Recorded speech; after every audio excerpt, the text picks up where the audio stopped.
Aquellos que no me conocen, mi nombre es David Castaño, soy egresado tanto de pregrado como de posgrado de la Universidad de Caldas. Actualmente soy maestrante de la maestría de epidemiología clínica en la Universidad de Antioquia en primer año. Bueno, antes de arrancar quisiera hacer algunas precisiones acerca de esto de la epidemiología clínica, ¿cierto? Que si bien comparten una raíz o un nombre en común y comparten muchos aspectos en los cuales se entrelazan, pues sí tienen unas características distintas que es importante hacer precisiones al respecto, ¿sí? El término de epidemiología clínica inicialmente se acuñó en 1940, pero realmente su gestión, como la conocemos hoy en día, su forma o la forma en que trabaja hoy en día, se empezó a estructurar a partir de 1960 con los trabajos de Alban Feinstein, ¿sí? En Estados Unidos y Canadá.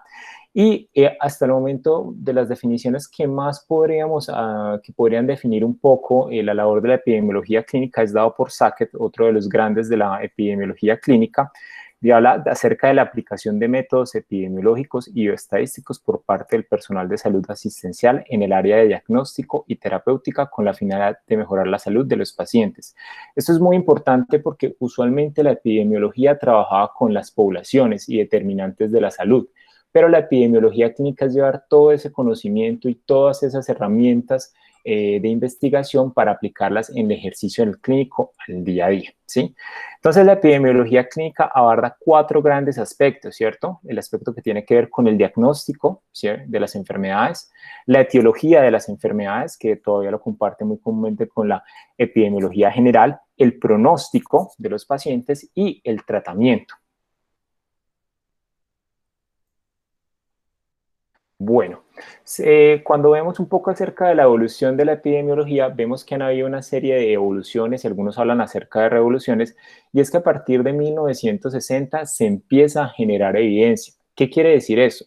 Anteriormente, el conocimiento en medicina era un conocimiento de mucha tradición oral, donde primaba la opinión del experto, que era aquella persona con mayor experticia, pero tener el mayor número de experiencia o más años en el área no implicaba que siempre se tuviese la razón. Entonces, a partir de 1960, donde empiezan a aparecer experimentos clínicos que ayudan a dilucidar un poco y a generar evidencia acerca de lo que realmente es efectivo o aquello que le pasa a nuestros pacientes, ¿sí? Posteriormente, cuando se genera la evidencia, pues se tienen que desarrollar métodos para hacer una evaluación crítica de la misma y reconocer los riesgos y las limitaciones de las diferentes evidencias que se presentan, ¿sí? Durante todo este proceso, sobre todo a principios de la década de 90, se vieron que el acúmulo de información era tan grande que se requirió invertir gran tiempo y trabajo para poder generar una herramienta de almacenamiento y fácil acceso a la información. Y mucho de eso, parte de ese esfuerzo, se ve materializado en lo que conocemos hoy en día como PubMed o en bibliotecas de información médica, ¿sí? Posteriormente, a raíz de toda esta información que había, que incluso en el 2002, solamente en el 2002, se produjeron más artículos de investigación que los que se habían producido en el decenio de 1965 a 1975. Y esto llevó a generar una serie de prácticas, ¿cierto?, para acerca de medicina basada en la evidencia a partir de la síntesis de la evidencia con la aparición de una serie de estudios que se llaman en revisiones sistemáticas y los metaanálisis que permiten hacer la síntesis de todo aquello que hemos ido encontrando. Es así que hoy en día podemos hablar que hay una jerarquización de la evidencia clínica, ¿sí? Y como podemos ver en la base, encontramos los editoriales o la opinión de los expertos, ¿sí? En el siguiente nivel encontramos lo que tiene que ver con en la parte descriptiva, que tiene que ver con las series de casos y los reportes de casos, posteriormente los estudios de casos y controles, los estudios de cohortes y en la cúspide de la evidencia encontramos los ensayos clínicos aleatorizados, que son los experimentos por excelencia, y las revisiones sistemáticas y metaanálisis, que lo que hacen es una síntesis de todos estos ensayos clínicos aleatorizados. Es ahí donde empiezan a aparecer, por ejemplo, los diferentes grados o jerarquización de la evidencia, y todos pueden que estemos familiarizados con esta clasificación: nivel de evidencia 1, 2.1, 2.2, 2.3, 3B, y pues los grados de recomendación que todos hemos visto alguna vez y hemos evaluado alguna guía de práctica clínica, ¿sí? Cuando nosotros hablamos de investigación médica, podemos dividirla en dos grandes grupos, ¿sí? La investigación experimental y la investigación observacional, ¿sí? Y esto podemos dividirlo, este esquema es clave porque sintetiza muy bien, ¿sí? Sintetiza muy bien el tipo de investigación médica en general que se hace en epidemiología clínica y es siempre una guía al momento de que nos enfrentemos al evaluar un estudio clínico, definir, por ejemplo, su naturaleza, ¿sí? Porque muchas veces no es fácil, no se preocupen. Hay editoriales y hay estudios donde han mostrado que muchas veces por el diseño o por la poca claridad que tienen los métodos de los estudios que realizan muchos médicos, no es claro poderlo definir, pero teniendo en cuenta y teniendo esto siempre la mano o idealmente en la cabeza, ustedes fácilmente podrán ubicarse y saber si se trata, qué tipo de estudio es el que están evaluando en ese momento. Entonces, todo parte de si los investigadores asignan alguna exposición, ¿sí? Es decir, si ellos dan algún tipo de tratamiento a los pacientes. Si ese es el caso, de entrada hablamos de estudios experimentales, ¿sí? Y la siguiente pregunta es, ¿la distribución de estos pacientes, la distribución de esta asignación fue de forma aleatoria? Si ese es el caso, estamos ante los ensayos clínicos aleatorizados, que son los reyes, por así decirlo, en los estudios clínicos, por tener la mayor cantidad de solidez. Y si no, pues hablamos en los ensayos clínicos no aleatorizados, ¿sí? Si el investigador no asigna alguna exposición o tratamiento, estamos hablando de un estudio observacional. Y la siguiente pregunta es, ¿este estudio tiene un grupo de comparación? Si la respuesta es no, estamos hablando simplemente de estudios descriptivos. En los estudios descriptivos encontramos los reportes de casos, la serie de casos y los estudios ecológicos, ¿sí? ¿Qué es lo que hacen estos estudios? Simplemente caracterizan la distribución de una serie de variables. Es decir, cuando ustedes hacen un reporte, una serie de casos, es unas personas con una condición, ustedes simplemente dicen qué porcentaje eran hombres, qué porcentaje eran mujeres, la que tenían, si tenían una comorbilidad, pero ustedes no están haciendo ningún tipo de asociación, simplemente dicen características que están ahí.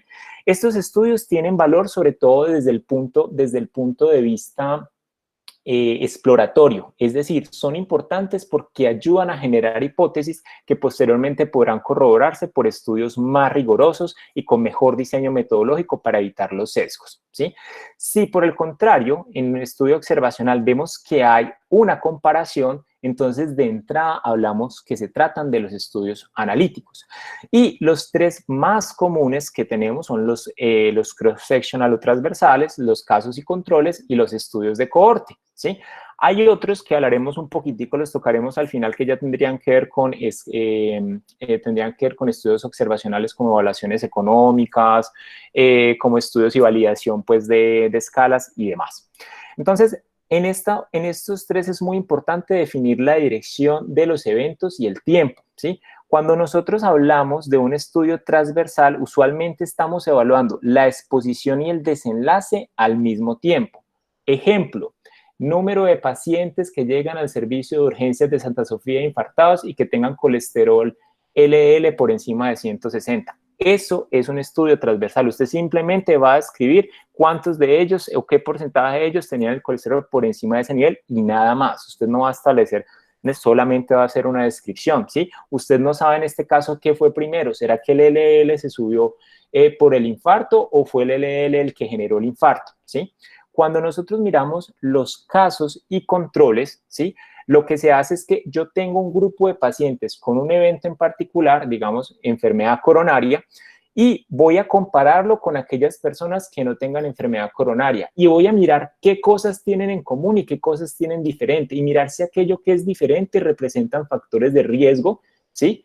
No sería apropiado hablar en caso de controles de factores de riesgo, sino de factores de asociación. Es decir, si usted empieza a encontrar que las personas que tienen enfermedad coronaria usualmente son mayores, usualmente fuman, y usted mediante métodos estadísticos como los OX establece que hay una relación muy alta, eso le puede sugerir causalidad, pero en ningún momento un estudio de caso y control puede establecer causalidad y eso es sumamente importante tenerlo en cuenta y lo hablaremos más adelante.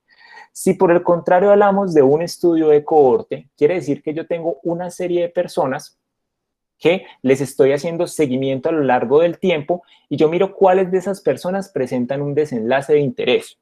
Y mirando aquellos que presentan el desenlace de interés, miro desde el principio qué cosas había diferentes en ellos. Yo creo que de los estudios de corte más famosos que hay en todo el mundo es el estudio Framingham, donde cogieron una población, le hicieron mediciones clínicas y mediciones biológicas y les hicieron seguimiento y miraban las personas que se fueron infartando o se morían y empezaban a comparar respecto a los que no se morían, pues estableciendo, digamos, equiparándolos por edades, género y hábitos para poder establecer, digamos, ciertos factores de riesgo. Bueno, entonces primero vamos a hablar acerca de los estudios observacionales. Son los más comunes en la literatura médica. Como dijimos, los podemos dividir en descriptivos y analíticos. Es muy importante, como les decía, si al evaluarlos definir si hay comparador o no. Los estudios descriptivos es el diseño de investigación más simple, cuyo objetivo es simplemente describir la distribución de variables en una muestra determinada de pacientes sin entrar en el terreno de la causalidad. Usted puede establecer asociaciones y puede, digamos, medir la magnitud de esas asociaciones, pero no, estos estudios no permiten evaluar causalidad. Y esto es una cosa que es muy importante, ¿cierto? Es muy importante tenerlo en cuenta, porque parte de conocer los diseños de investigación epidemiológica es usted saber para qué le sirve ese tipo de estudio, no, es decir, saber ese estudio a mí qué me puede decir y qué no me puede decir para no incurrir en sesgos al momento de yo realizarlo o para yo hacer una mala interpretación del mismo. Bueno, entonces como habíamos hablado, los tipos descriptivos, entonces reportes de casos, series de casos y estudios ecológicos, ¿cierto? Estos son descriptivos que no analíticos, ¿sí? Y pues de estos tenemos múltiples ejemplos en la serie de casos. Entonces tenemos la famosa serie de casos de parálisis agitante que describe el doctor Parkinson con 6 pacientes, ¿sí? En estudios ecológicos, aprovechando pues el boom que se le está dando hoy en día, la correlación que hay entre vacunación, entre políticas de vacunación de BCG y la morbilidad y mortalidad por COVID-19, ¿sí? Donde ven que aquellos países que todavía tienen como política aplicación de BCG en este momento tienen menos casos y mortalidad por COVID-19.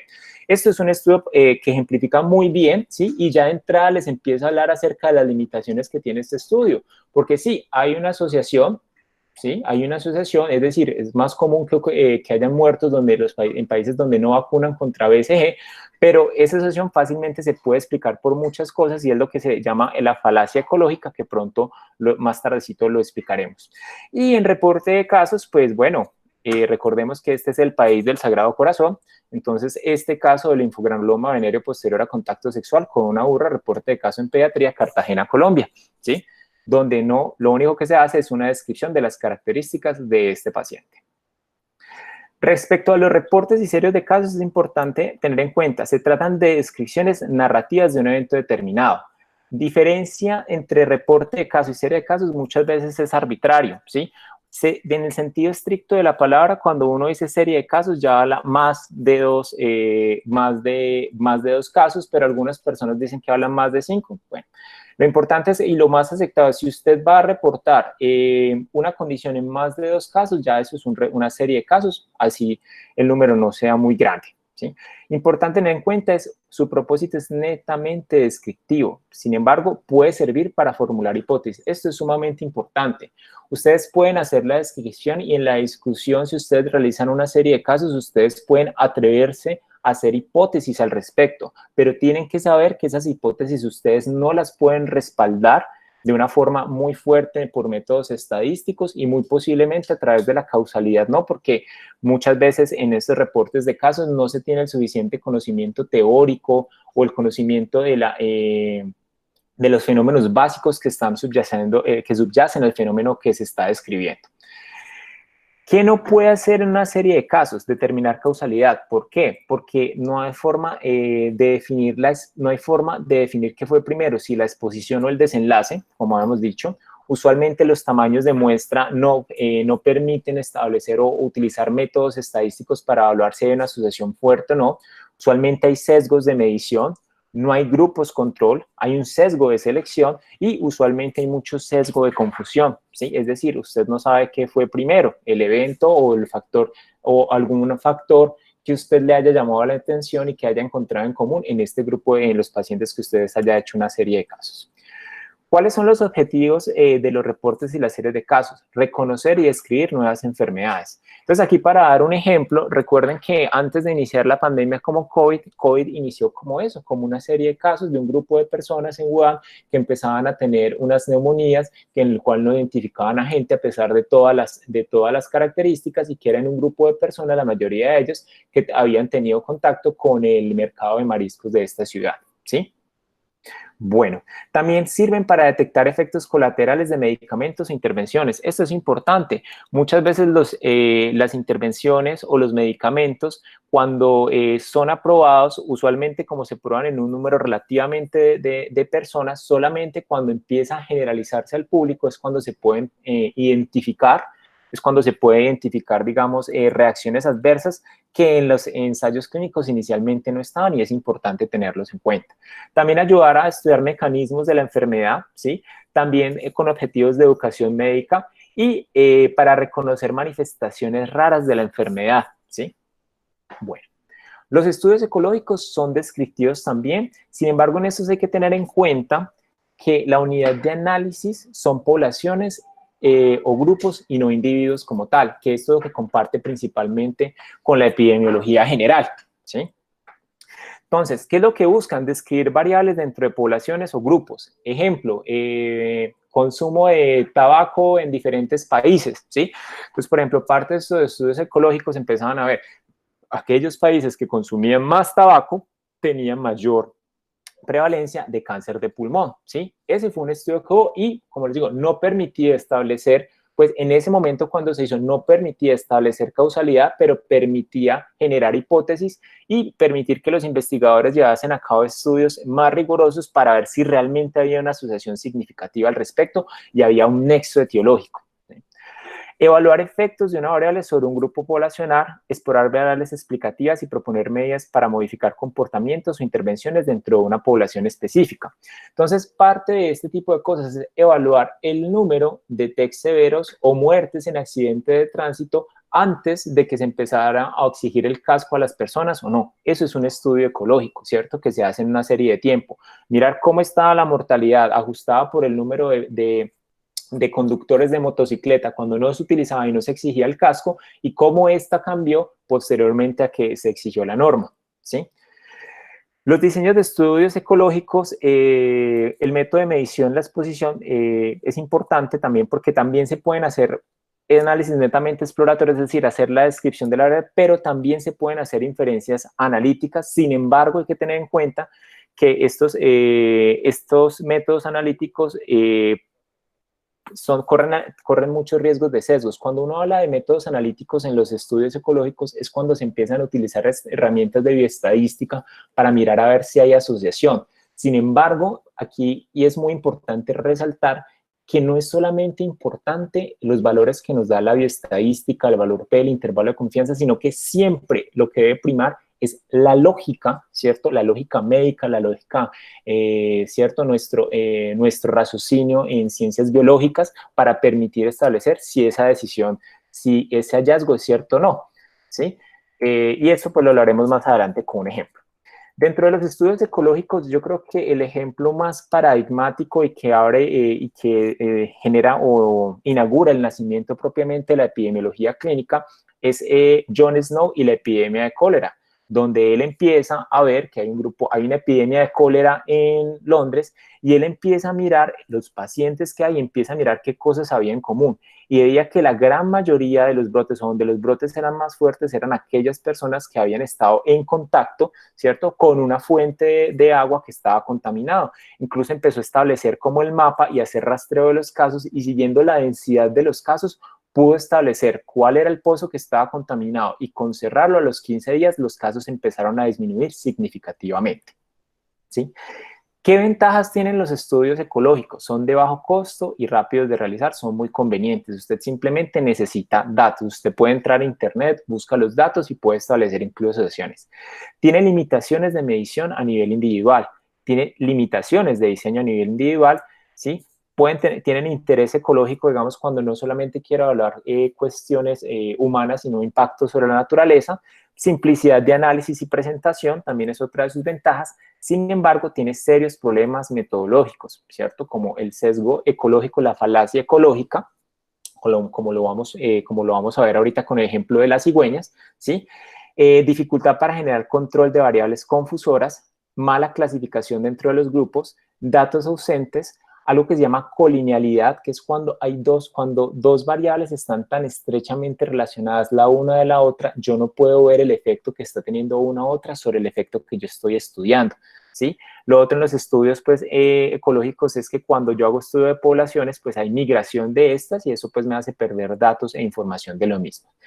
Uno de los ejemplos y de las limitaciones que tienen los estudios ecológicos tiene que ver con las cigüeñas y el nacimiento de los bebés, ¿sí? Entonces a muchos nos dijeron hace mucho tiempo que los bebés los traían las cigüeñas. Y esto nace pues del albor popular en Europa, en Alemania, donde decían pues que las cigüeñas se asociaban con los nacimientos de los bebés, y cuando se realizó este estudio, que es un estudio ecológico, efectivamente hay una relación estadística. De hecho, el valor de P, como pueden ver aquí, es de 0.008, es estadísticamente significativa, ¿sí? Pero a la luz de lo que nosotros conocemos, ¿cierto? Esto no tiene ningún sentido, no tiene ningún tipo de nexo biológico que lo pueda lograr explicar. Simplemente es algo que podemos denominar como azar, ¿sí? De hecho, aquí les traje esta imagen. Este es un cortometraje de Pixar que les recomiendo se vean, es gracioso, ¿sí? Se los recomiendo. Bueno, ya hablando de los estudios descriptivos analíticos, empecemos con los cross-sectional. Ellos evalúan fenómenos de forma puntual en el tiempo, ¿sí? Es decir, son una fotografía. Digamos que los estudios como más característicos de este tipo tienen que ver con encuestas poblacionales, ¿sí? Como es el caso del estudio de prevalencia NANES, ¿sí? Que ya lleva varios ciclos en Estados Unidos, donde se cogen un grupo de tiempo a un grupo grande de personas y se les hace cierto tipo de preguntas acerca de hábitos de vida, alimentación, e incluso se hacen ciertas mediciones antropométricas y de laboratorio para saber cómo se distribuyen estas variables en la población. Estos estudios son importantes porque muchas veces al evaluar la distribución de estas variables se pueden establecer tablas de normalidad, como es el caso pues, de curvas de crecimiento en los niños, ¿sí? Aunque eso se hace más que todo con cohortes, pero permite pues establecer usualmente los percentiles en los cuales haya cada una persona dependiendo de la distribución de dicha variable. Se pueden hacer comparaciones, ¿cierto? Permiten hacer razones de prevalencia, ¿sí? O prevalencia relativa. Los estudios de cross-sectional no me permiten medir riesgo relativo, odds ratio, hazard ratio, no. Digamos que la medida de asociación que tiene es la razón de prevalencia, es decir, qué tan frecuente es un fenómeno en esta población respecto a otra población, es todo lo que puede hacer, ¿sí? Entonces, por ejemplo, lo difícil de los estudios cross-sectional es que yo al ver dos variables, yo no sé qué variable antecede la una a la otra y por eso yo no puedo establecer relación de causalidad. Y un ejemplo de ello muy claro es, en uno de estos estudios NANES reportaron que había una relación entre el número de horas que pasaban frente al televisor los niños y la obesidad, ¿sí? Sin embargo, como esto se tomó al mismo tiempo, nosotros no sabemos qué fue primero. ¿Será que el niño, porque es obeso, le da pereza hacer actividad física y decide sentarse al televisor? ¿O será que porque el niño prefiere ver televisión y deja de hacer actividad física, sube de peso? Entonces, ahí podemos ir viendo parte de las limitaciones de los cross-sectional. Sin embargo, eso es importante porque este tipo de hallazgos son los que posteriormente me permiten desarrollar hipótesis que yo luego puedo testear, y parte de este tipo de cosas podría ser como, listo, vamos a tener un grupo de estudios donde a los niños les vamos a limitar el número de horas de televisión versus a otros que tengan libre acceso a la televisión, y los vamos a seguir en 3 años y luego vamos a comparar los cambios en el peso que ellos han tenido. Eso ya es otro tipo de estudio, ¿cierto? Sería una corte y me permitiría establecer un poquito mejor la asociación que hay entre estos dos fenómenos. ¿En qué consiste o cuál es el esquema de los cross-sectional? ¿Sí? Yo tengo una población, ¿cierto? Que es el universo de personas de mi interés, digamos en este caso los colombianos, es toda la población, y en los cross-sectional yo tomo una muestra de esa población, ¿sí? Muchas veces esa muestra la puedo hacer por azar, por conveniencia, y yo esa muestra le puedo hacer mediciones para conocer cómo se distribuye una variable, ¿sí? Es decir, de toda la población colombiana, yo cogí 100.000 personas al azar y le hice mediciones de peso y talla para establecer el índice de masa corporal. Y yo estoy estableciendo la prevalencia de sobrepeso, obesidad. Eso es un estudio cross-sectional, ¿sí? Ventajas de estos estudios: son rápidos y de bajo costo. Al no haber seguimiento, no hay riesgo de pérdida, ¿sí? Ayudan a establecer características demográficas de la población, puede servir como sustrato de hipótesis a confirmar en estudios con mayor rigor metodológico, como el ejemplo anterior que dimos. ¿Qué desventajas tienen? No permiten establecer relación causal. La pregunta es, ¿qué fue primero? No lo sabemos. No sirve para evaluar enfermedades raras. ¿Por qué? Porque cuando usted hace un estudio de corte transversal, entonces, si es un evento que es muy raro, la probabilidad de que usted cache ese evento en el momento en que usted hace la búsqueda o registro de los pacientes es muy bajo, ¿sí? Hay que tener mucha precaución sobre inferencias causales de pronóstico o historia natural de la enfermedad, ¿sí? Ustedes solamente están viendo una foto, pero, como les digo, es importante porque les puede ayudar a establecer hipótesis que ustedes puedan confirmar con otro tipo de estudios. ¿Qué precauciones hay que tener? En ocasiones se realizan estudios, y esto es importante, precauciones a la hora de ir interpretando diferentes estudios, que muchas veces uno puede pensar, cuando uno tiene un grupo de poblaciones y uno le hace mediciones en el tiempo, uno dice, no, eso ya es una cohorte. Pero hay una serie de estudios que se llaman estudios cross-sectional seriados poblacionales. ¿Qué quiere decir eso? Si el universo, y me devuelvo un poquito, si el universo de las personas que yo tengo son toda la población colombiana y yo medí índice de masa corporal en 100.000 individuos, ¿sí? Y a los 5 años, dentro de la población colombiana, cojo, ojo, otros 100.000 individuos y vuelvo y hago la misma medición. Eso es un estudio cross-sectional seriado. Diferente sería a si yo tengo una población, tomo esa muestra de 100.000 habitantes y esos 100.000 habitantes, a ese mismo grupo de personas, a los 5 años, vuelvo y lo hago la medición, eso ya es una cohorte, porque usted está haciendo seguimiento a los mismos individuos. Y eso es importante tener en cuenta porque a veces ustedes van a encontrar estudios que no describen muy bien lo uno y lo otro y pueden confundirse, ¿sí? Los estudios de cohorte, este nombre deriva pues de las cohortes de las legiones romanas, ¿cierto? Que significa marchar juntos, que eran como organizaban como los pelotones en las batallas, ¿sí? ¿Y esto en qué consiste? Los investigadores seleccionan un grupo de individuos, que puede ser por azar, puede ser por interés o conveniencia del investigador, y hace una serie de mediciones de su interés y luego los sigue en el tiempo a ver qué les pasa, a ver si desarrollan algún evento y demás. Pero entonces, ese mismo grupo de personas le están haciendo seguimiento y mediciones en el tiempo hasta encontrar el desenlace de interés, ¿sí? ¿Cuál es el esquema de este tipo de estudios? Yo tengo la población general, una población. De esa población yo tomo una muestra, le hago un seguimiento, ¿cierto? Le hago un seguimiento y miro cuáles de ellos presentan mi desenlace de interés. Un ejemplo, el estudio en Estados Unidos para establecer, digamos, factores de riesgo para cáncer de mama. Cogieron 100.000 mujeres, o sea, de todas las mujeres norteamericanas, cogieron 100.000 mujeres, ¿sí? Les hicieron mediciones en suero de niveles de estradiol, progesterona, testosterona, antecedentes familiares, etcétera, etcétera, si fumaban o no, y las siguieron por un plazo de 15 años, ¿sí? Cada cierto tiempo las llamaron, ustedes cómo están, miraban los registros en que no se hubieran muerto o no, si aparecía por ahí en la base de datos que les había dado cáncer, y luego miraron a aquellas personas que les dio cáncer de mama, ¿cierto? Y empezaron a mirar ellas específicamente qué características tenía respecto a los que no les dio. Eso es un estudio de cohorte. Se les hace seguimiento en el tiempo a las personas hasta que presentan el evento de interés y yo miro qué características tenía esa persona desde el principio respecto a los que no los presentaron y de esa manera yo puedo establecer factores de riesgo, ¿cierto? Ahí yo sí puedo hablar de factores de riesgo porque puedo establecer riesgo relativo, ¿cierto? Y puedo establecer razones de riesgo, hazard ratios también, digamos, riesgo en el tiempo. ¿Qué ventajas tienen las cohortes? Algo muy importante, permiten estimar incidencia, ¿sí? Me permiten decir qué tan frecuente se presenta un fenómeno en un periodo de tiempo determinado, ¿cierto? Es decir, por ejemplo, cuántos casos de VIH se presentan al año, ¿sí? Eso es un estudio que los estudios de cohortes pueden hacer. Da mayor solidez a las inferencias causales, pero no las establece. que eso es sumamente importante. Yo podría haberme tentado a que como hay un factor de riesgo que tiene asociación significativa con mi evento de interés y este factor de riesgo aparece antes, entonces yo fácilmente puedo confundirme y decir, no, esto es la causa de esto, pero la causalidad es un fenómeno tan complejo, ¿cierto? Que es, por eso les hago la aclaración de que si bien cumple el criterio de temporalidad, no nos permite establecer causalidad. La causalidad es exclusiva de los estudios experimentales y es muy importante tener en cuenta eso, ¿sí?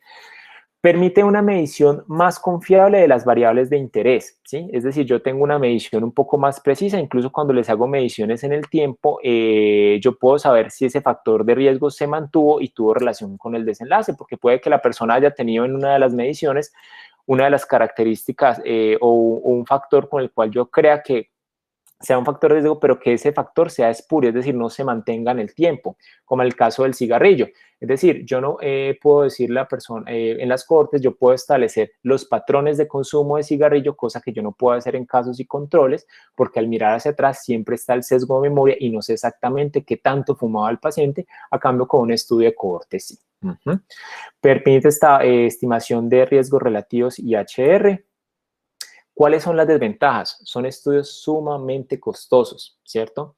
No son adecuados para evaluar eventos raros en el tiempo. Entonces, un ejemplo, tratar de evaluar, por ejemplo, cáncer de pene.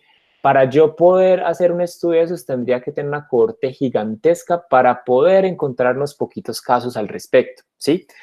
Hay riesgo de pérdida de los pacientes, es decir, dentro de una cohorte hay posibilidad de que el paciente, usted pierda contacto con el paciente y usted no supo si presentó el desenlace de interés o no, ¿sí? Entonces, es una de las limitantes que también tienen. Y hay que reconocer que usualmente este tipo de estudios sirven sobre todo para evaluar desenlaces dicotómicos, ¿sí? Entonces, por ejemplo, lo que tiene que ver con algunas enfermedades, por ejemplo, cáncer de pulmón y tabaquismo, ¿sí? Entonces, una cohorte de pacientes que fumaban versus los que no fumaban y hacerle seguimiento al tiempo. ¿Tuvo cáncer, sí o no? Sobre todo para ese tipo. Cuando usted trata de meter más desenlaces y demás, digamos que el diseño es un poquito más difícil y puede tornarse más engorroso y puede que los resultados no tengan la solidez que usted espera. Las cohortes retrospectivas, que esa es una cosa bastante importante. Nosotros muchas veces nos confundimos y siempre pensamos que todo lo retrospectivo es caso y controles y todo lo prospectivo es cohortes, pero muchas veces lo retrospectivo tiene que ver no con tiene que ver no con el tiempo que transcurre el momento en que yo ingresé a los pacientes, sino desde la mirada que tiene el investigador, ¿sí? Me explico. Las cohortes retrospectivas también son conocidas como cohortes anidadas. Entonces son, por ejemplo, cohortes que se ensamblaron con otros propósitos, pero que los datos recolectados permiten hacer nuevos análisis por parte de investigadores. Un ejemplo, el estudio Framingham se realizó para evaluar, establecer enfermedad coronaria y qué factores se asociaban a ellos, ¿sí?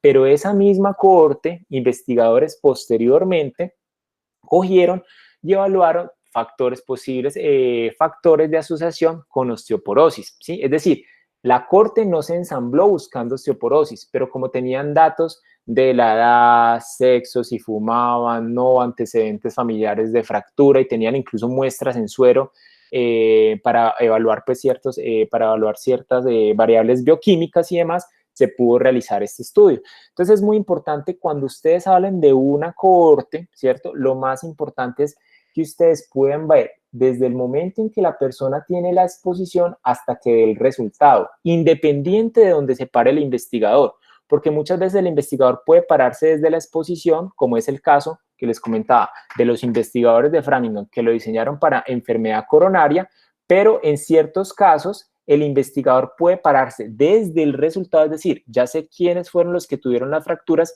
pero como yo tengo aquí toda esta corte, toda esta línea de tiempo, yo puedo volverme desde acá y puedo mirar con mayor seguridad los factores que se asociaron con mi desenlace de interés, ¿sí? Entonces, muchas veces lo de retrospectivo, más que el seguimiento en el tiempo de los pacientes, es la visión que está teniendo el investigador de los sucesos. Bueno, este es básicamente el esquema de los cohortes retrospectivas. Lo mismo, tengo una población, una muestra en la cual yo ensamblo la cohorte, ¿sí? y la miro. Miren que hay una diferencia respecto a la imagen anterior. Aquí es el presente, ¿sí? Es decir, aquí es el presente, es donde yo estoy evaluando el desenlace, pero estoy partiendo del pasado. Mientras que en el esquema inicial de la cohorte, miren que yo estoy parado en el presente y miro qué ocurre a futuro, ¿sí? Entonces es muy importante tener en cuenta esas cositas, porque esas pequeñas cositas permiten generar confusión. De hecho, aquí les traía un ejemplo de una cohorte retrospectiva de un estudio que se hizo en Reino Unido. Era una cohorte que consistía en 178.604 niños menores de 22 años, aquellos que se les realizaron tomografías entre 1985 y 2002. ¿Sí? Los datos o las variables predictoras, ellos querían pues evaluaron pues edad, número de estudios radiológicos, qué tipo de radiológicos, y ellos querían evaluar sobre todo si llegaban a presentar leucemia o no. Para evitar, digamos, el sesgo, la confusión de estudios imagenológicos asociados con el diagnóstico de cáncer, ¿sí? Entonces ellos usualmente descartaron todas aquellas personas que tuvieron neoplasias o tuvieron leucemia después de 2 años del primer estudio radiológico para evitar ese sesgo, ¿sí? Esta cohorte se estableció con otro objetivo, pero como se tenían todos los datos y se tomaron desde el principio, ¿sí? Permitieron hacer la inferencia de que definitivamente había una sucesión.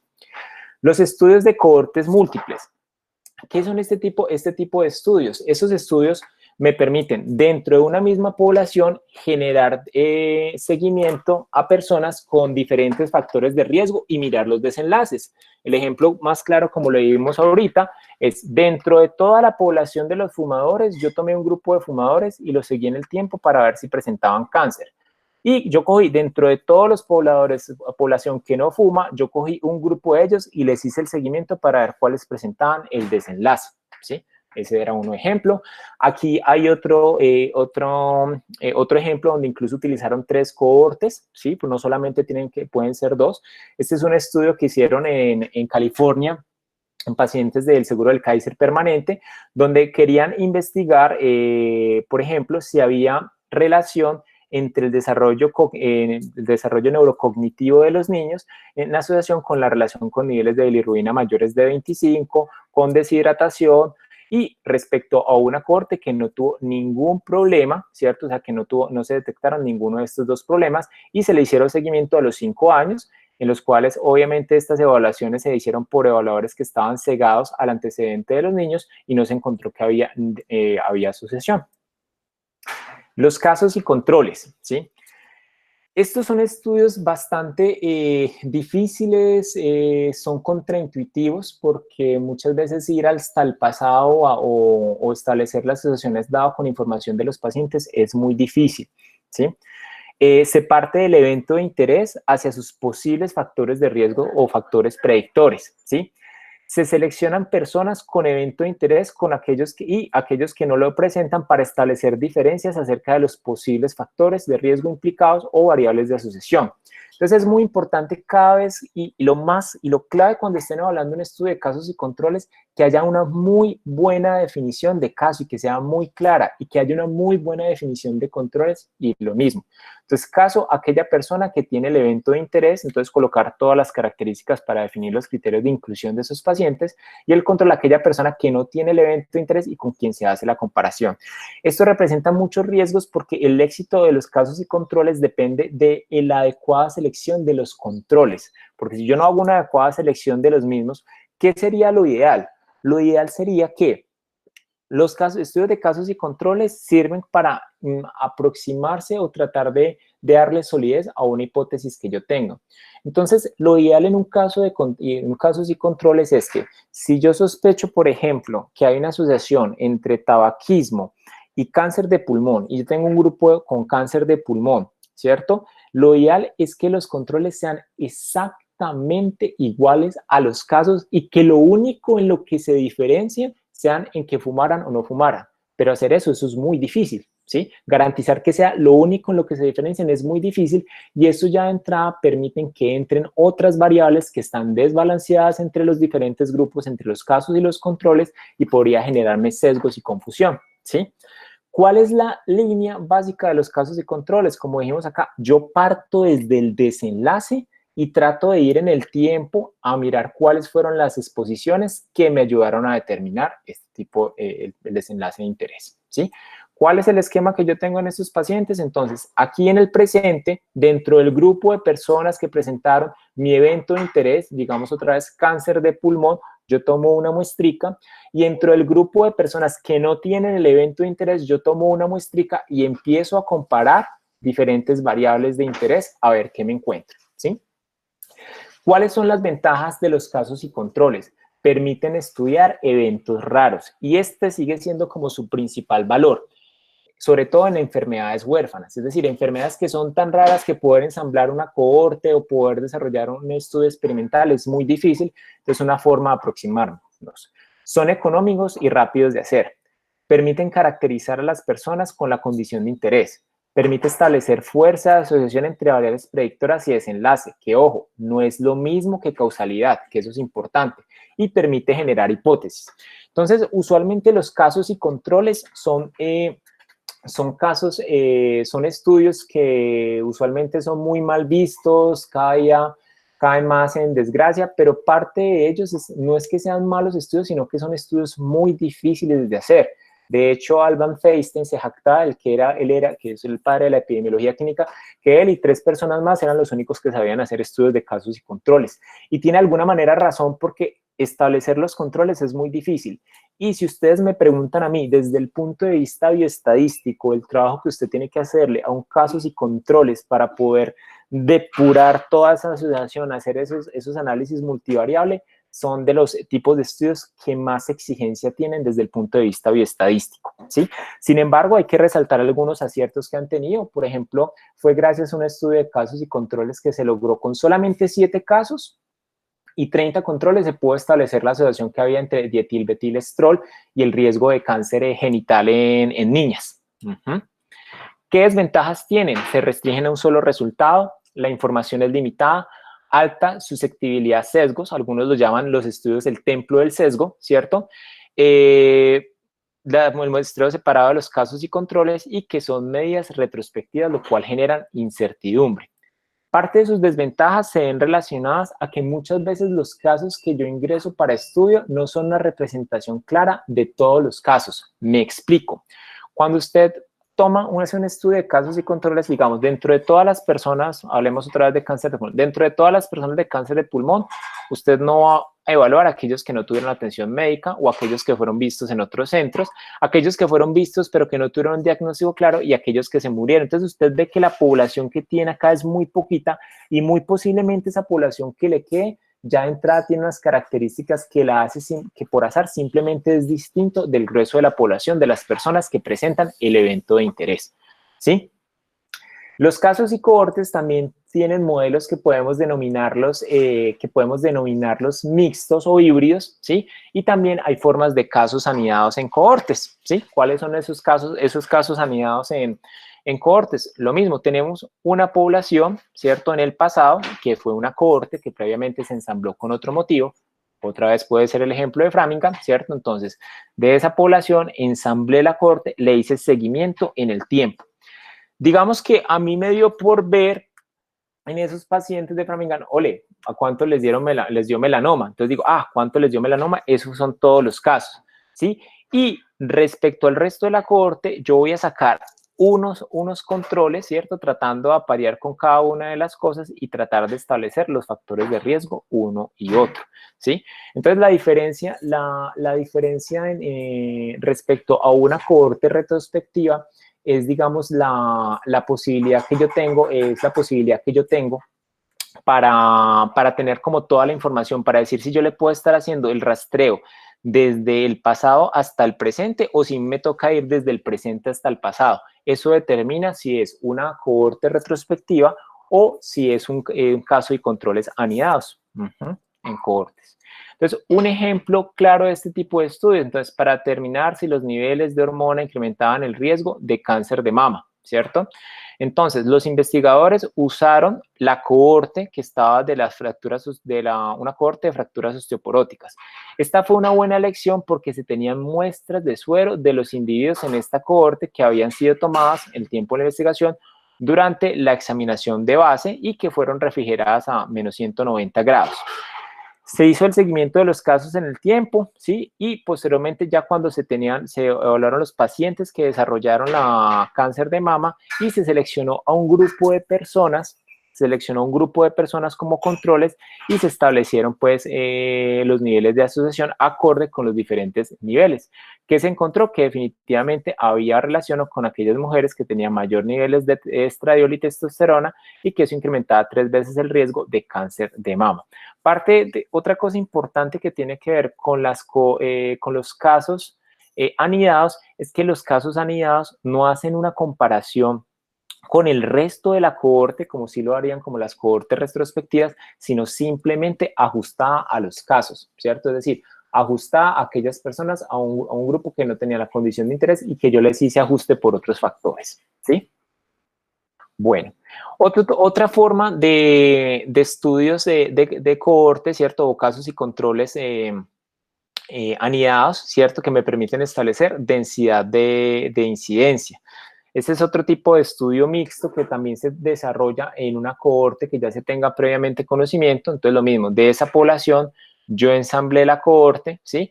Y yo les voy haciendo como el seguimiento a lo largo del tiempo, ¿sí? Voy mirando de forma retrospectiva qué pasó. Entonces, vemos que aquí en azul es aquella persona que no tuvo exposición al factor de riesgo. Entonces, otra vez vamos a utilizar el cáncer de pulmón. Entonces, aquí era y el tabaquismo. Entonces, esta era una persona que no fumaba y decidió por aquí fumar hasta que presentó el evento de interés, ¿sí? Acá tenemos otra persona que nunca fumó, nunca desarrolló el evento de interés.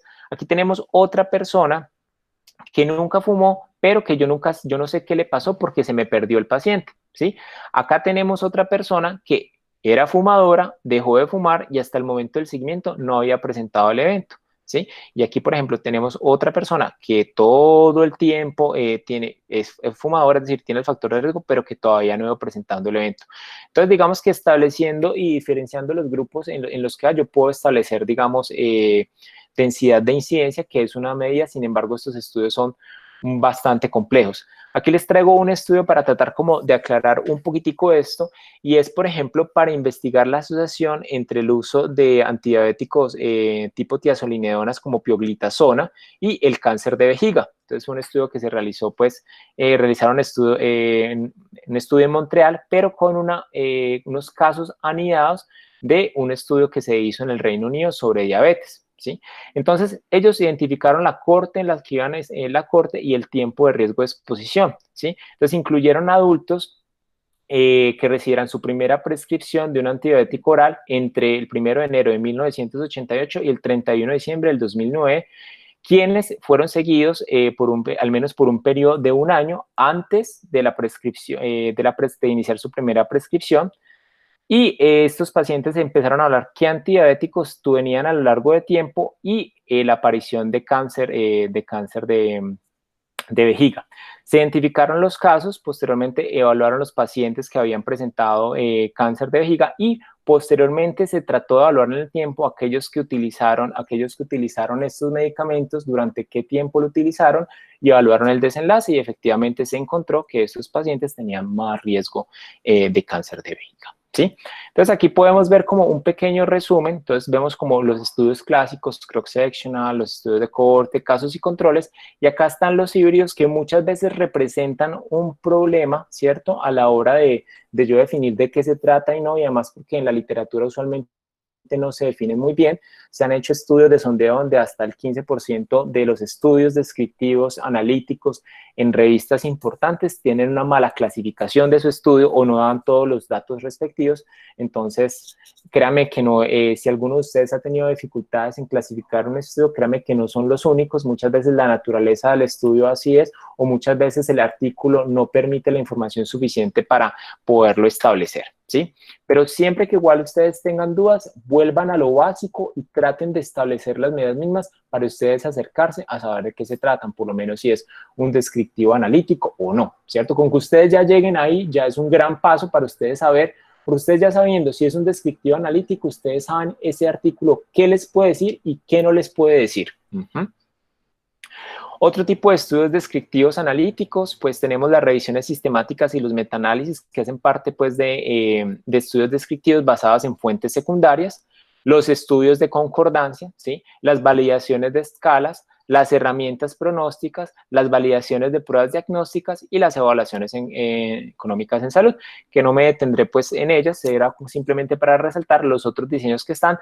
Todas estas que están acá son de tipo analítica, ¿cierto? ¿Por qué? Porque establecen una comparación, ¿sí? Siempre los metaanálisis y demás usualmente establecen una comparación, sea entre medicamentos o con placebo, lo mismo los estudios de concordancia, las validaciones de escalas, ¿sí? Las herramientas pronósticas, las validación de pruebas diagnósticas y las evaluaciones económicas. Los estudios experimentales es bastante fácil de identificarlos de cuáles se tratan, ¿no? Y como decían, el investigador establece la exposición, es decir, o hace alguna interferencia en los pacientes y si esta intervención es aleatoria o no, define si sean aleatorizados o no. Lo ideal es que la gran mayoría de ellos sean aleatorizados para poder vislumbrar mejor el efecto de la intervención que yo estoy haciendo, ¿sí? Se supone que cuando yo hago un estudio aleatorizado y yo aleatorizo muy bien los grupos, la sola aleatorización me permite una distribución homogénea de las diferentes variables de interés o variables desconocidas que me puedan afectar mi desenlace de interés. Entonces, casi que si yo hago una muy buena aleatorización, en teoría, lo único que sería diferente entre mis dos poblaciones sería que a uno le estoy dando la intervención y a otro no. Y por ende, si por ende hay diferencias en la magnitud o en la presentación de mi evento de interés entre estos grupos, lo único que lo podría explicar es la intervención que hizo el investigador. Entonces, por eso son el gold estándar en la investigación clínica. Aparecieron por primera vez en 1940, ¿cierto? Por Austin Bradford Hill, posiblemente lo hayan visto si han estudiado como los criterios de causalidad, ¿sí? Los 9 criterios que él proponía, que cada vez son más debatidos, pero hay algunos de ellos que todavía tienen vigencia o que todavía pueden aplicarse. ¿Sí? De hecho, aquí llamo la atención una cosa porque como dato curioso, los ensayos clínicos aparecen de forma tardía, los ensayos clínicos aleatorizados se inventaron o se crearon por primera vez en 1920 por Ronald Fisher. Ustedes cuando lean algo de bioestadística van a ver que ese hombre hizo demasiadas cosas y todas sus investigaciones inicialmente se desarrollaron fue en agricultura. Entonces fueron todos estos métodos de agricultura, ¿cierto? Incluso estos métodos de significación estadística que nosotros trasladamos desde la agricultura al ejercicio clínico y es en parte en los cuales por eso hoy en día estamos en un cuestionamiento o en un revuelo porque ya definitivamente queremos sacar el valor P de la interpretación estadística de los ensayos clínicos por tener muchas falencias y porque realmente es una definición casi que arbitraria que viene trasladado de estudios en agriculturas y que fenómenos biológicos como ocurre en la medicina hoy en día, sobre todo en fenómenos que manejan altos volúmenes de información como estudios que tengan que ver como genética, epigenética y las ómicas, realmente no permiten hacer un buen abordaje si seguimos utilizando, digamos, estos mismos parámetros bioestadísticos para definir significancia, ¿sí?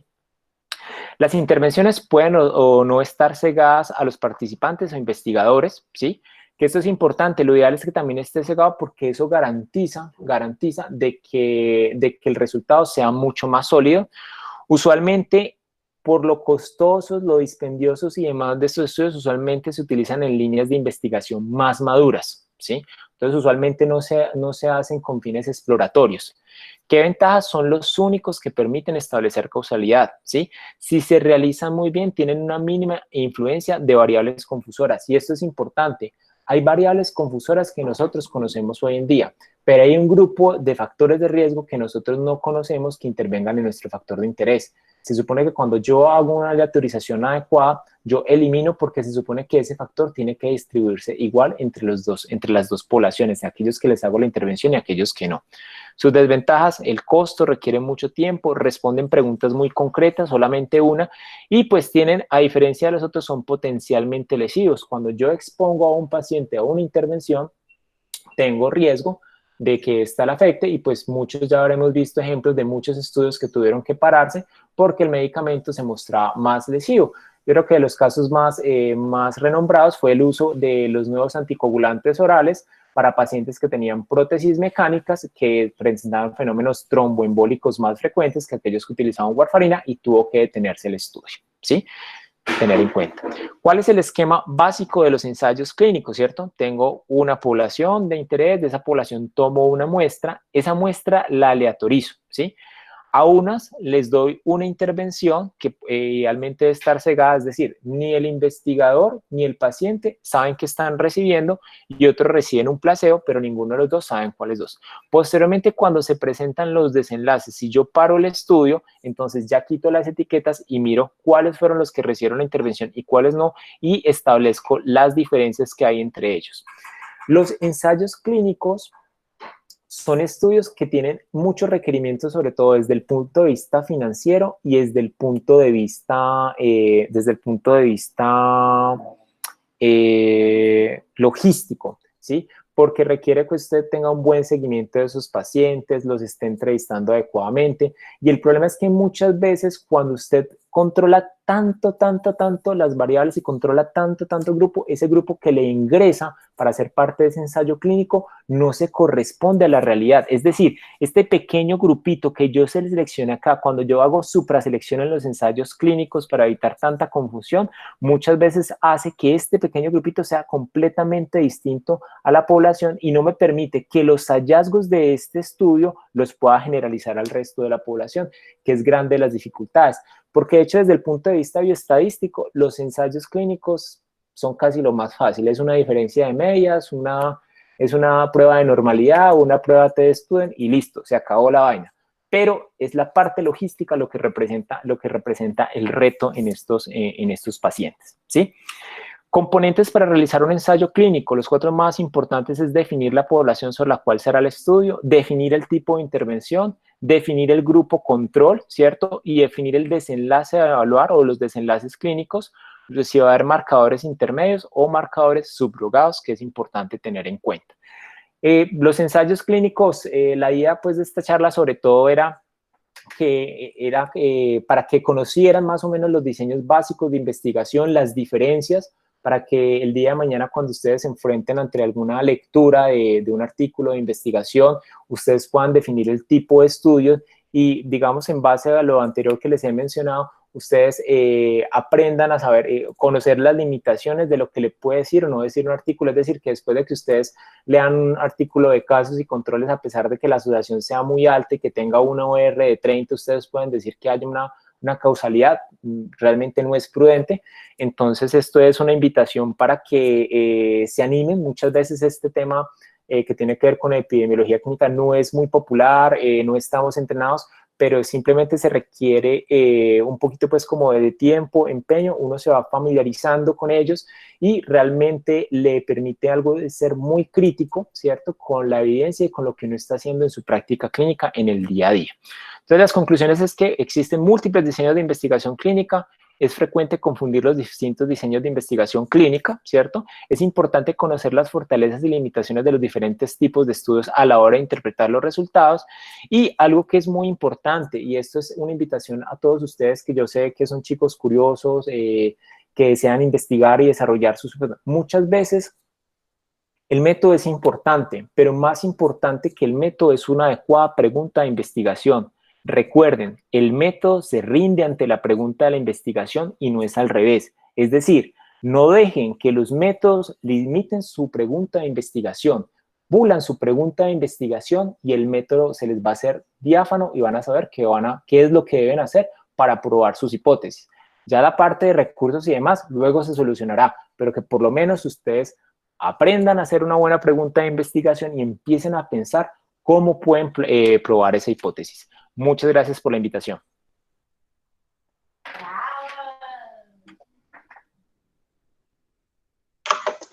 Gracias, doctor, por la excelente charla. Estamos pendientes aquí de pronto si tienen alguna pregunta, si tienen alguna duda o algo que se pueda responder. Bueno, no, por el momento no hay dudas, entonces de pronto cualquier duda que tengan la pueden escribir. Yo sí tengo una pregunta. Háganlo. Bueno, Doc, muchas gracias por la charla, muy buena, excelente. Yo sí tengo una pregunta, como de qué opinión nos puede dar de pues de algunos de los estudios que han ido saliendo recientemente, porque todos los días sale mucha literatura, pues se presenta hasta de forma atropellada como en las opciones terapéuticas del COVID. Si de pronto en la revisión de estos artículos, pues qué tendencias ha visto, qué calidad tiene la evidencia de esos estudios, de todas esas terapias pues, que se han propuesto. Pregunta muy acertada. Realmente los académicos dentro del área de la epidemiología están muy preocupados y yo pues como epidemiólogo en formación estamos muy preocupados porque si bien sabemos la importancia que tiene esto, el asunto es que esto nos está llevando a un desespero y esto en vez de generar muchas veces información útil, está generando un mar de desinformación y está generando incluso escenarios de oportunismo científico a algunas personas, de publicar cosas que no tienen que ver, de generar artículos con más autores que números de pacientes. Entonces, incluso eso ha llevado a que ustedes pueden ver que muchos de los artículos, a raíz como de esta epidemia, de este tipo de cosas y la avalancha que hay fuentes o recursos bibliográficos que no están publicando sin revisión de pares académicos. Entonces, claro, eso limita mucho más o corre el riesgo de que empiecen a salir artículos que no tengan el suficiente rigor metodológico y que pueden llevarnos a conclusiones que no son adecuadas. Entonces, por eso incluso me parece me parecía muy importante que pudiéramos hacer esta charla, porque ustedes sobre todo ahorita van a encontrar que en COVID hay muchos reportes de casos y hay reportes de casos donde se toman que las pretensiones de establecer causalidad, ¿cierto? De establecer significancia estadística, que si usted puede establecerlo, usted puede aplicar una serie de métodos estadísticos, pero desde la misma estructura del diseño, eso que usted está planeando no es correcto y no es adecuado. Entonces, la invitación a este tipo de cosas es ser muy prudente en lo que está leyendo, ser muy crítico, conocer las limitaciones de cada uno de los estudios y ser resilientes. Yo sé, sobre todo para los clínicos que tienen que enfrentarse o que nos vayamos a enfrentar con estos pacientes críticos, la frustración de saber que no tenemos nada específico que ofrecerle, sino las medidas básicas de confort que usted puede dar, ¿cierto? Si el paciente que tenga asegurar una adecuada, tenga un adecuado estatus hemodinámico, tenga una adecuada perfusión, tenga unos adecuados parámetros de oxigenación, es lo mínimo que podemos hacer, pero eso mínimo tiene valor. Y muchas veces en este mismo frenesí que hay, en este desespero por encontrar cosas, yo pienso que muchas veces los médicos estamos atropellando y colocando en riesgo la vida de los pacientes, ¿sí? Entonces, como vemos, hay muchas terapias que se están usando que no deberían estarse usando, ¿sí? Y lo que se debe estar usando y se debe publicar, pues digamos que debe reconocer las limitaciones, que eso es otra cosa importante.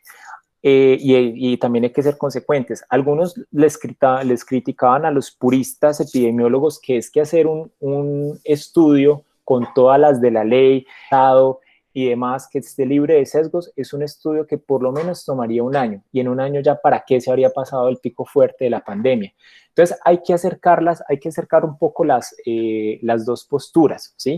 Entonces digamos que hay algo claro, la epidemiología clínica no estaba preparada para desarrollar estudios en una pandemia como la que estamos. Y tal vez esta pandemia también nos enseñe eso a nosotros, cómo poder desarrollar estudios rigurosos en corto tiempo y en los cuales se puedan ayudar como las personas, ¿sí? Que es algo importante a tener en cuenta, pero también nosotros tenemos que hacer contrapeso por lo mismo, porque hay mucha publicación que no es de muy buena calidad. Por eso, a mí me parece de mucho valor el trabajo que ha estado realizando la Unidad de Evidencia y Deliberación de la Universidad de Antioquia, en la cual trabajo con algunos profesores y con los cuales algunos de ustedes pudieron participar, donde en vista de tanta información, lo que se busca es, venga, sentémonos y evaluemos la evidencia que hay, miremos qué tan fuerte es y eso ayuda a decantar un poquito las cosas, ¿sí? Y yo creo que las personas que pudieron participar de este ejercicio se dieron cuenta de eso, ¿sí? que muchas veces puede que usted no conozca muy a fondo la enfermedad o algunos aspectos fisiopatológicos, pero cuando usted tiene como un derrotero claro acerca de los aspectos básicos y usted los va colocando y usted aprende a graduar la evidencia y la calidad de la evidencia aplicando una serie de ítems básicos, y obviamente detrás de eso hay otras cosas y hay unos sustratos pues de pensamiento, es decir, hay que hacer un razonamiento pues un poquito más a fondo, pero simplemente con eso usted ya le permite entender y dimensionar lo que está leyendo y la calidad de la evidencia, ¿sí? Entonces este es un momento de bastante revuelo, pues, crisis pues para los clínicos, para los investigadores, y una frase que escuché hace días que me pareció muy acertada es que con COVID, ¿cierto? El libreto se está escribiendo sobre la escena, ¿cierto? Sobre el escenario. Entonces, en eso vamos, ¿sí? La idea, chicos, es la invitación, traten de ser críticos con lo que van leyendo, y pues la idea en lo que nosotros podamos apoyarlos, si ustedes como grupo en algún momento ven un artículo que vean de valor y que digan, pero no sé si realmente tiene sesgos o no, pues remítamelo a mí, lo podemos leer, podemos discutirlo, incluso pues más adelante un plan que tengo con Sebastián y demás es poder establecer cada cierto tiempo pues un club de revista de algún estudio y poderlo hacerle como la disección del mismo, que parte del proceso vamos aprendiendo. Y te dan su dirección de correo electrónico, ¿ves? Automáticamente te vas con tu teléfono. Hemos tenido una intervención inesperada ahí, pero listo. Listo, David, muchas gracias. Excelente la charla, y sí, le vamos a tener que mandar algunos estudios para porque sale mucha cosa y pues a veces uno no alcanza a analizar todo eso. No, fresco, Julián, que para eso estamos, y bueno, estamos aquí para tratar de ayudarnos todos. Listo, Marcelo, un abrazo, gracias. Doctor, aquí en los comentarios nos preguntan que cómo se pueden definir las variables que debe incluir un estudio. Pues digamos, ¿hay métodos estandarizados para esto o es más desde la experiencia de la persona que lo esté realizando? Bueno, definir las variables depende de dos cosas: del buen juicio del clínico, es decir, del conocimiento previo del fenómeno, y, digamos, de lo que ya se conoce previamente. Es decir, si un fenómeno se asocia a o se sabe que ciertas variables impactan a cierto fenómeno, es importante que usted las tenga en su estudio. Si su experiencia como clínico, lo que ha estudiado, usted quiere incluir alguna variable en la cual usted cree que hay algún tipo de asociación, eso ya es una hipótesis, usted debería colocarlo. Entonces, las variables que usted incluye depende mucho del conocimiento del investigador. Por eso, para poder investigar se requiere conocer el estado del arte de mi pregunta de investigación, de mi tema de interés, para, digamos, poder hacer un ejercicio un poco más riguroso. Lo otro que es importante también a la hora de las variables es saber muy bien el tipo de variable que estoy utilizando y tratar de clasificarla muy bien, que eso sobre todo tiene mucho valor a la hora de los análisis estadísticos, para uno no empantanarse y enredarse cuando está haciendo los análisis de bioestadísticos, si uno no tiene bien codificadas las variables, sobre todo pues no codificadas, si uno no establece adecuadamente la naturaleza de la variable, es decir, si es una variable discreta, si es una variable continua, ¿cierto? Si es una variable ordinal, nominal, etcétera, etcétera.